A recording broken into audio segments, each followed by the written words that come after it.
আজকের ব্লগটা একটু অন্যরকম। হ্যালো, আমি সৌমা, গৃহিণীর এই চ্যানেলে তোমাদের সবাইকে জানাই অনেক স্বাগত। সকাল থেকে ব্লগ শুরু করা হয়, বেলা থেকে ব্লগ শুরু করা হয়, সেই সব সমস্ত কিছু তোমাদের সাথে শেয়ার করা হয়, কিন্তু সন্ধ্যের পর থেকে আমি কি করি সেটা কখনোই শেয়ার করা হয়নি। কারণ সকাল থেকে ব্লগ শুরু করলে রাত্রি পর্যন্ত ব্লগটা অনেকটাই বড় হয়ে যায়, তার জন্য মাঝপথে ব্লগটা ছেড়ে দিতে হয়। তাই ভাবলাম প্রতিদিন যখন ওই সকালের রুটিন দেখাই, আজকের ব্লগটা বিকেল থেকে করি। বিকেল থেকে আমি কি করি সেটাই তোমাদের সাথে আজকে শেয়ার করব। সন্ধে 6টা থেকে রাত্রি 11টা পর্যন্ত আমি কি করি সেটাই তোমাদের সাথে শেয়ার করব। দুপুরবেলা ঘুমিয়েছিলাম, তারপরে ঘুম থেকে উঠে বিছানা পরিষ্কার করে ঘর ঝাড় দিয়ে চলে এলাম সন্ধে দিতে। সন্ধেবেলায় তো চা খেতেই হবে, তাই না বলো? এই কারণে একটু চলে আসলাম চা বানাতে। মা যেহেতু রয়েছে, তার জন্য আমার আর মায়ের জন্য চা বানাচ্ছি। মায়ের চা খাওয়ার অত একটা নেশা নেই, তবে আগে ছিল, জানো তো, সন্ধেবেলায় সকালে 1 কাপ করে চা দিতে হবে। কিন্তু এখন চায়ের নেশাটা মায়ের আর নেই। কিন্তু দুপুরবেলা ঘুমালে পরে, তারপর ঘুম থেকে উঠলে পরে শরীরটা কেমন ম্যাজম্যাজ করে, মনে হয় একটু চা খেলে ভালো লাগবে। আর ওয়েদারটা এতটাই বাজে যে গলাটা প্রচণ্ড ব্যথা করছিল, তার জন্য ভাবলাম আদা দিয়ে একটু চা করে খাই, তাহলে শরীরটা বেশ ভালোও লাগবে আর গলা ব্যথাটাও কমবে। মা চা খেতে চাইনি, এক প্রকার জোর করেই বলতে পারো। চাটা মাকে করে দেওয়া। আমি একা খাবো, আর চা বলো মুড়ি বলো এগুলো কিন্তু একা খেতে ভালো লাগে না। তার জন্য মাকে বললাম তুমি একটুখানি খাও, আমি একটুখানি খাই। মা তাতে রাজি হয়ে গেল। মা খেলো চা একটু মুড়ি দিয়ে, আর আমি খেলাম বিস্কুট দিয়ে। মাঘ মাসে এত পরিমাণে অনুষ্ঠান গেছে যে কড়াইশুঁটির কচুরি খাওয়াই হয়নি।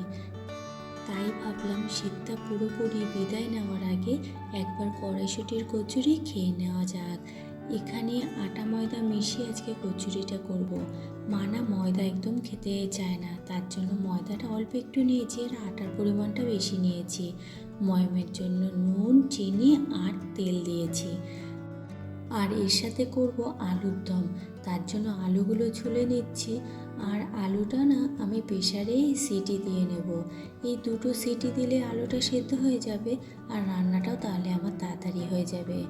মা না রাত্রি করে খায় না, একটু তাড়াতাড়ি খেয়ে নেয়, তার জন্য একটু তাড়াহুড়ো করে করা। আটাটা মেখে কিছু সময় রেখে দিলে লুচিটা বেশ নরম হয়, তার জন্য আটাটা মেখে রেখে দিয়েছি। সেই ফাঁকে কেটে নিচ্ছি আলুগুলো। আর নিরামিষ আলুর দম করবো।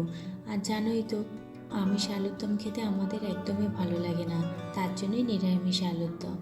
আলুটা এখন প্রেসারে দিয়ে দেবো, দিয়ে 2টো সিটি দিয়ে দেবো।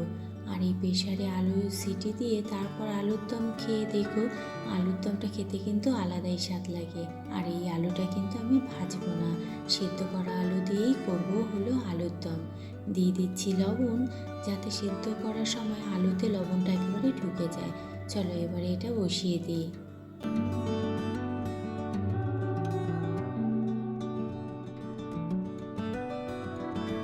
কড়াইশুঁটির কচুরি করবো অনেক দিন ধরেই ভাবছিলাম, কিন্তু সময় সুযোগ হয়ে ওঠেনি।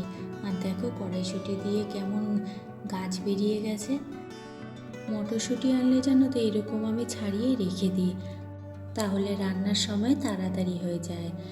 এখন মটরশুঁটিটা বেটে নিচ্ছি, এর মধ্যে একটুখানি আদা দিয়েছি, আর কাঁচা লঙ্কা কিন্তু একটুও দিইনি। কড়াইতে সাদা তেল দিয়ে দিয়েছি, আর দেখো বাটার মধ্যে দিয়েছি একটু জোয়ান।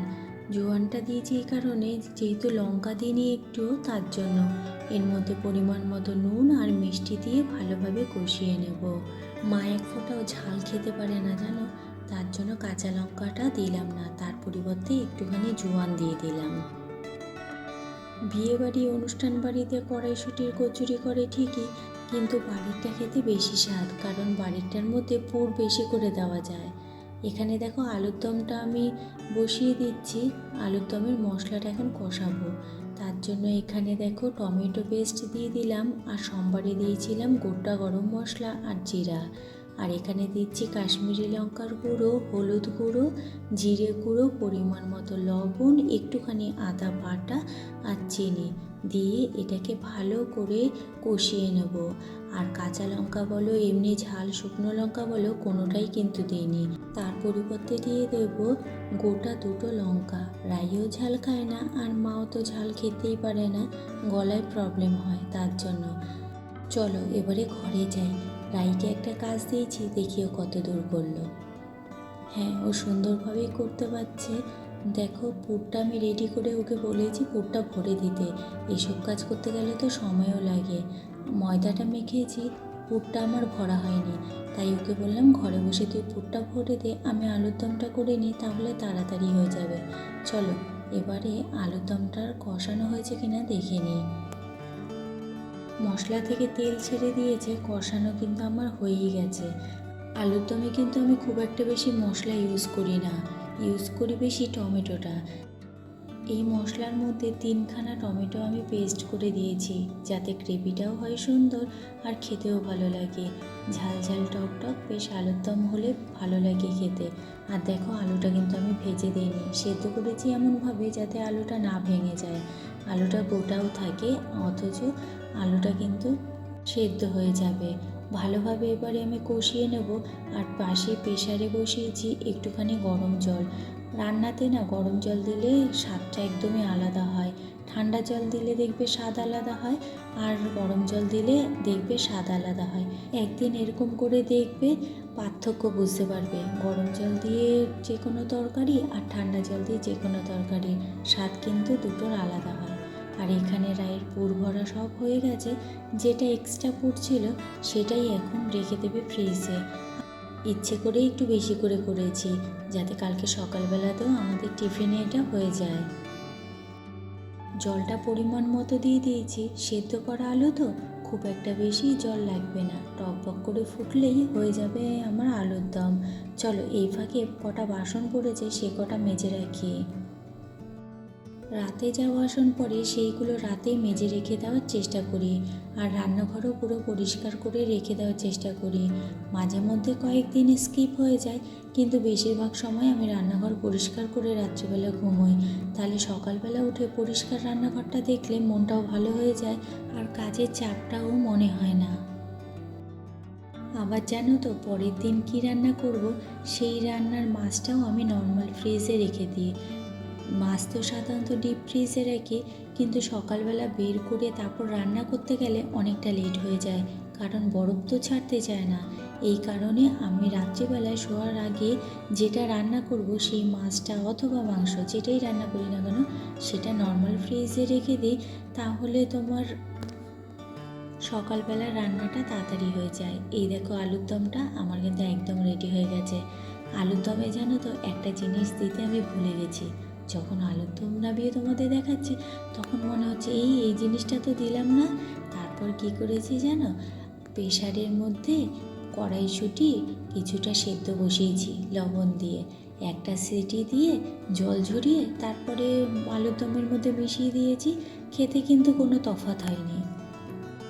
নিরামিষ আলুর দমে যদি একটু কড়াইশুঁটি না পড়ে ভালো লাগে বলো? আলুর দম খাবো, সাথে একটু কড়াইশুঁটি কামড় পড়বে, তবেই তো ভালো লাগবে। কি করে ভুলে গেলাম কে জানে। ভাগ্যিস মনে পড়েছিল তোমাদের দেখানোর সময়, না হলে খেতে বসে মনে পড়লে তখন তো আর দেওয়াই হতো না। গল্প করতে করতে লুচিগুলো সবকটাই বেলা হয়ে গেছে। আজও জানো তো আমি রান্নাঘরে এসে তারপর ভয়েস দিচ্ছি। দিনের বেলা ভয়েস একদমই দিতে পারি না, চারিদিকে টুকটাক আওয়াজ যেন চলেই আসে। এই কারণে রাতে আমি ভয়েস দিই। মা আছে বলে তাই রান্নাঘরে আসি ভয়েস দিতে, কারণ ঘরে ভয়েস দিলে মাই ডিস্টার্ব হতে পারে ঘুমানোর।